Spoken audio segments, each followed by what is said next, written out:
5년이라는 시간이 흘렀지만 우리는 아직 모르는 것 투성입니다. 가장 기본적인 세월호는 왜 침몰한 건지, 구조는 왜 적극적으로 이루어지지 않았는지, 당시 국정원은 이 사고에 얼마나 개입한 건지 아직 명쾌한 답이 나오지 않았습니다.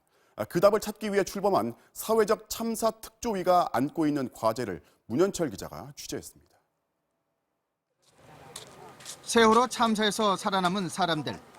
지금도 눈을 감으면 당시 상황이 떠올라 괴롭지만 무엇보다 더 큰 고통으로 떠오르는 건 왜 구조하지 않았나 하는 분노입니다.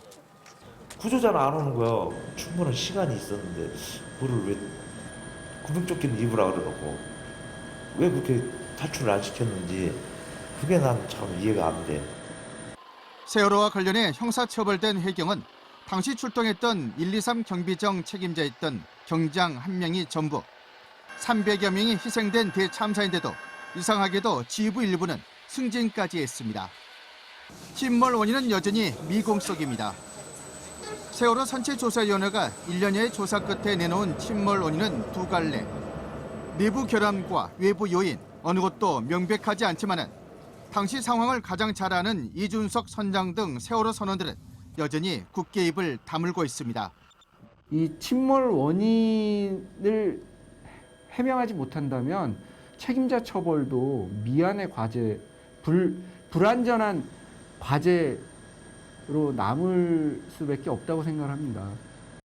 참사의 가장 강력한 증거가 될 수 있었던 CCTV는 침몰 3분 전부터 꺼져 아무 기록도 남지 않았습니다. 심지어 영상 저장 장치인 DVR은 조작 정황까지 포착됐습니다. 누군가는 그 상황을 정확히 알고 싶어 하지 않았을까 싶습니다. 그래서 필요에 의해서 사전에 수거를 할 수도 있었겠다. 사고 전 국정원 접대 기록이 선원 수첩에 적혀 있는 등 세월호와 국정원의 관계 역시 풀리지 않은 의문점입니다.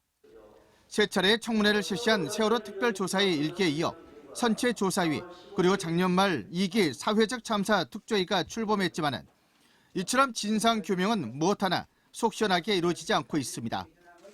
관련자 증인과 참고인을 많이 소환했지만 결정적 증언을 해줄 사람들이 나타나지 않았고 했기 때문에 밝혀지지 않은 부분이 많이. 2기 특조위가 넘겨받은 세월호 관련 자료만 160만 건. 하지만 강제 수사권이 없는 특조위가 한정된 기간 안에 부족한 인력으로 얼마나 진실에 접근할 수 있을지는 여전히 미지수입니다. MBC 뉴스 문현철입니다.